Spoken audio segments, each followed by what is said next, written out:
来看台中5车发生非洲猪瘟疫情，台中计共是有12个喷的处理场，其中有9个10月30开始要先暂停使用，嘛要全面来清查目前的死猪仔。市政府是表示讲，即马已经无异常死亡的状况，也毋过农业部是认为袂当干那靠系统的统计，要求饲猪的农民有猪仔死亡，就爱随主动通报。另外，这案关键的解释王的兽医，农业局是表示讲，伊昨暗已经回国，嘛等下接受调查。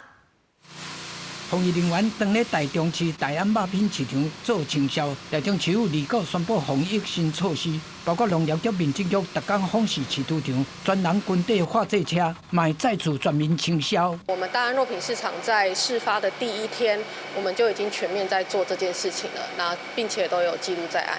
农业部讲，台中5车发生非洲猪瘟，9月开始大猪仔死去，要求全面清查源头。台中市政府讲，因猪场死亡2%事件得查源头，发现9月到10月初10拢无明显的异常死亡。农业部认为，袂当依赖警示系统，猪农应该要量早通报。目前为止，我们在回溯的死亡状况呢，都不算是异常的状况，所以没有说一定只能达到多少几%多少只才能送样品，绝对没有这种事。只要你怀疑，只要你觉得要厘清，只要兽医师认为必要。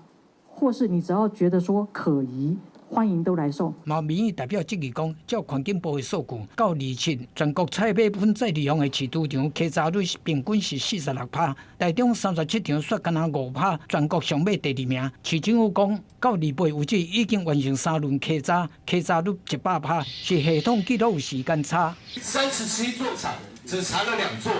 只占了全市的5%，全国倒数第2。丢不丢脸？其实优先的配置呢，都是在前线的稽查工作，好，或者是呢我们的清销管理哈，所以在登录呢，很可能是在这个忙于这个防疫工作之后呢，来进行统一的登录。台中市环保局宣布讲，改用掩埋分化法定3个方法来处理菜米粉，30开始停用9大掩埋场，敢若剩文山沙拉后里会当掩埋。另外，姓王的兽医组28暗时已经返来台湾，即马正咧接受司法的调查。已经掌握王姓兽医师，他已经在昨晚回国啊，那他已经在接受这个司法侦讯当中。台中市农业局表示讲，针对死猪仔数量长期无海的情形，检调已经开始了侦办，市政后续会全力配合追查。记者综合报道。